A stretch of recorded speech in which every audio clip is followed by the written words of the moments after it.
என் பெயர் என்றார். நான் 5ஆம் வகுப்பு படிக்கிறேன். மழைநீர் சேமிப்பை பற்றி பேசப் போகிறேன். நீரின்றி இந்த உலகில் எந்த உயிரும் வாழ முடியாது.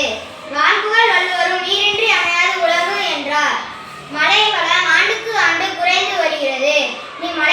நீர்மட்டமும் குறைந்து வருகிறது.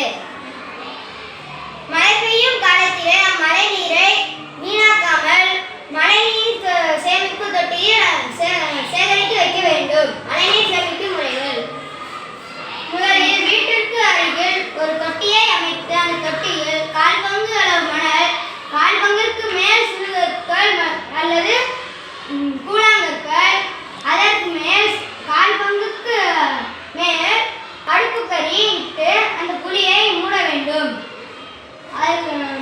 அதன் பின் மழை பெய்யும் பொழுது அந்த மழைநீரை குழாய் மூலம் மழைநீர் சேமிப்பு தொட்டியில் விழுமாறு அமைக்க வேண்டும்.